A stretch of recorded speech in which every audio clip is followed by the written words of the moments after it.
It's important that as we live out our days, we grow in knowledge. It's always a mistake to partake in customs and celebrations that we do not know the history of. Embracing traditions that we do not know the history of can often lead us in celebrating false deities and make us out to be hypocrites to what we truly believe. Knowledge is power, and regardless of what you choose to do, whether you decide to take part in certain customs and traditions is your choice. My purpose education system seems to drop the ball. I will give you the background history of traditions that many of us blindly accept without really understanding. One of these traditions is Valentine's Day. For most people today, Valentine's Day is just regarded as a secular, commercial day of love. A date where people show their significant other that they love them, because someone else did a long time ago, and it just grew in acceptance over time. Basically, because days like Valentine's Day just show up on our calendar, and the retail big businesses start marketing to us, we just accept this day and look at it as harmless and partake in it. Valentine's Day is a huge day for business. It is estimated that in America alone, the country as a whole spends an average of $18.5 billion on Valentine's Day every year. But if you ask people why, you would most likely receive silence as an answer. Everyone knows that we celebrate love on Valentine's Day, but most people don't know exactly why we do and why it's even called Valentine's Day. So I think that's something that we should correct. Let's examine it. Let's begin. So where did Valentine's Day come from? Many people think that it's just one of those American holidays that we just partake in. It's just something that we as Americans do. But the celebration of Valentine's Day is not American. Others like to believe that it is a Christian holiday because it was named after a Christian saint by the Roman Catholic Church. But the truth is that Valentine's Day was made by the Roman Catholic Church to Christianize the pagan celebration of Lupercalia. Lupercalia was one of the most ancient Roman festivals, which was celebrated every year in honor of Lupercus, the god of fertility, also known as the god Faunus. This festival, which celebrated the coming of spring, included fertility rites, orgies, fornication, sex with minors, drunkenness, and other activities like the pairing off of women with men by lottery. Lupercalia was a fertility festival dedicated to Faunus, as well as to the founders of Rome, Romulus and Remus. During this time, the winter solstice is long gone, and the pagans are now seeing that the days are getting gradually longer. This was one of the most important fertility festivals for pagans. The festival was held on the 15th of February in the Lupercal, where Romulus and Remus were said to have been nurtured by the she-wolf. The place contained an altar and a grove sacred to the god Lupercus.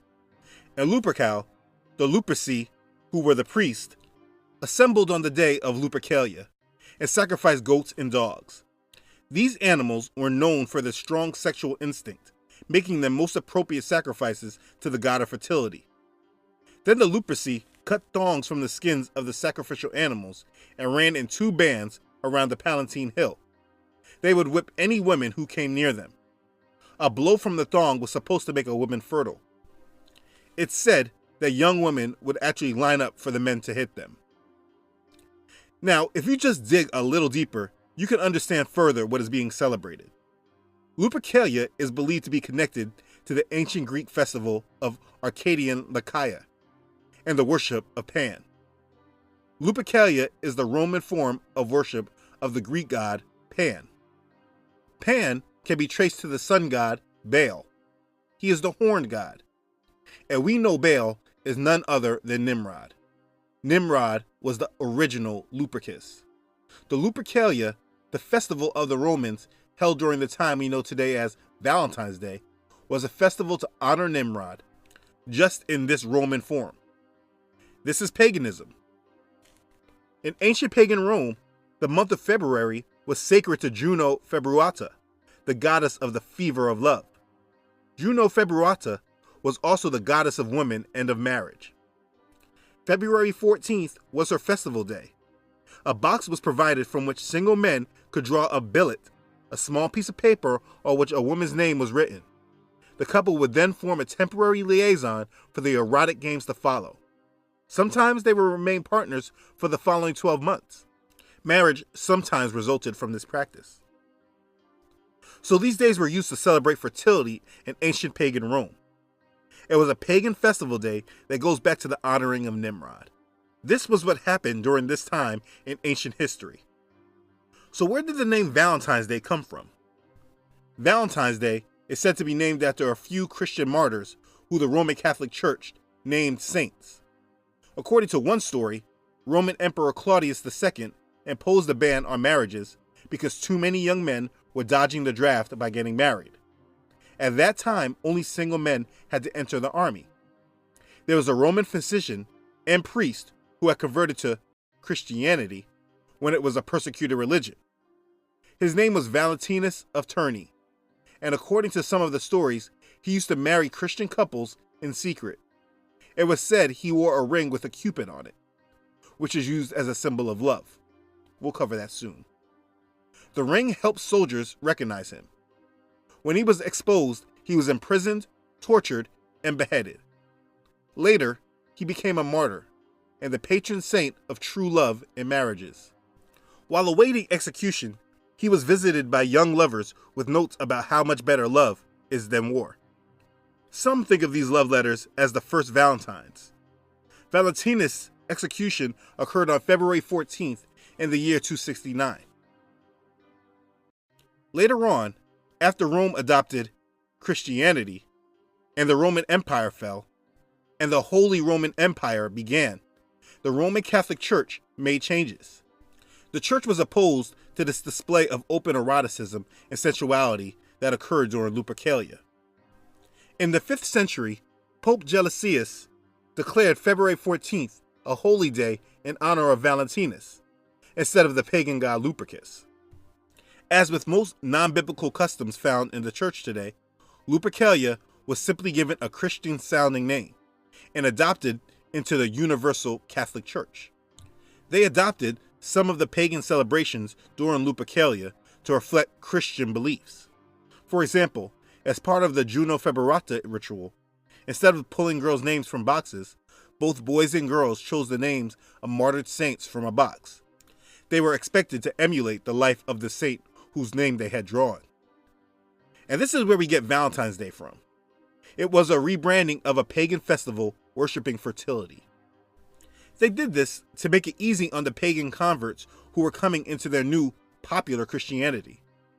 These pagans were unwilling to give up their satanic pagan rituals.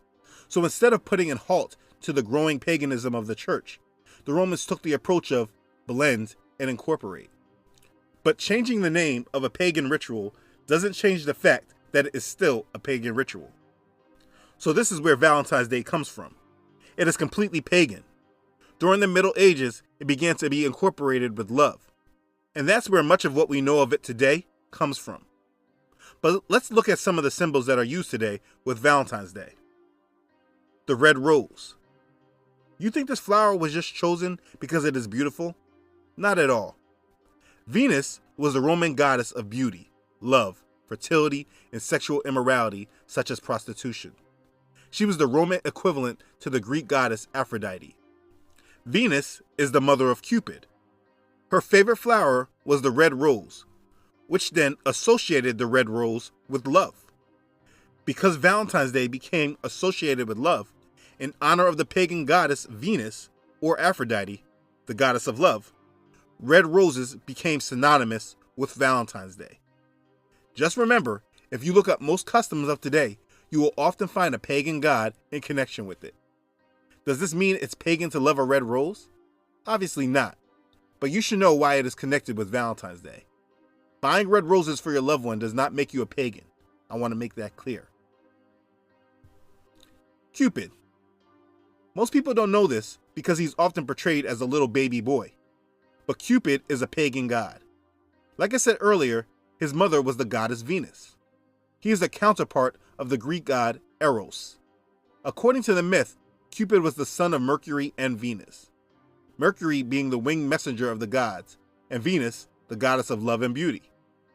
Cupid often appeared as a winged infant carrying a bow and a quiver of arrows.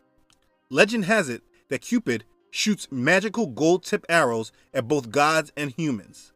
By piercing their heart with an arrow, he causes individuals to fall deeply in love. This is why you always see a heart with an arrow. It's a representation of the pagan god Cupid. He is portrayed today as a little cute, chubby cherub with a bow and arrow, ready to shoot people and affect them with pangs of love. But he is an ancient pagan god. He is not just a little cute baby with an arrow. When you reference anything with him, you are participating in pagan beliefs. This is why he is associated with Valentine's Day, because it is a pagan holiday. Now, just the lustful nature of Valentine's Day as a whole is according to the pagan ritual of fertility. This is the time where people would gather their lovers for the year. This is not a day to get caught up in. Everything surrounding this day is pagan. It was then rebranded as a Christian holiday, and today it is looked at as secular, but it is not so. Anytime you have holidays that are connected with pagan gods, if you're a believer in Yahshua, you must completely abstain from them. Today, it is marketed as a day of love, but it is completely, again, a pagan holiday. Many of its customs and practices have changed and evolved over time. But at the heart, it's all about pagans and their gods, a way of celebrating them. It goes back to Nimrod. It's very easy to get lost in the crowd and just partake in it, because that's what the majority is doing. Because they make it seem as if it's secular and does not have any deity attached to it. It's just about love and fun. But a simple understanding of Cupid clearly shows that that's not true. For a believer in Yahshua, we are called to be set apart from the world, not following the crowd. We are not to be of this world. Jeremiah chapter 10 verse 2 says, "Do not learn the way of the Gentiles." We are to learn the ways of our Father. We should not follow pagan activities just because the world makes it easier for us to do so. The Apostle Paul tells us in Colossians chapter 2 verse 8, "See to it that no one makes a prey of you through philosophy and empty deceit, according to the tradition of men, according to the elementary matters of the world, and not according to Messiah." We must protect ourselves from the ways of this world. Valentine's Day is not a major day, but it still is a pagan holiday. It's easy to overlook. Listen, if you want to set aside a day to tell your husband or wife that you love them, pick another day and time to do this. You do not need to celebrate with the world. If the world tells you that February 14th is the day you are required to show your wife or your husband how you love them, make sure you don't. Remember, you are not of this world. It is a pagan holiday, and as we are all trying to strengthen our relationship with the Father, when we remove our association with these practices, we will see our relationships grow. I made this video to briefly clear it is rooted in paganism, and as believers, we must remove ourselves from these pagan traditions. John chapter 8 verse 32 says, "And you shall know the truth, and the truth shall make you free." You now know truth about the day. Nothing really exciting in it, except that it's proven that the day was born from worshiping pagan gods. Be set apart from this world and be transformed. Love who you love every day. Live your life more through conviction of the Holy Spirit, rather than living through conformity to the ways and traditions of this world. I speak about not being of this world often. I have a link to the verses on my website. I made a video about it as well. Learn more about being set apart and not being of this world. Nothing is harmless. Beware of these traditions of men. Being a follower of the Messiah is being set apart. So please, set yourself apart today. Okay, thanks again.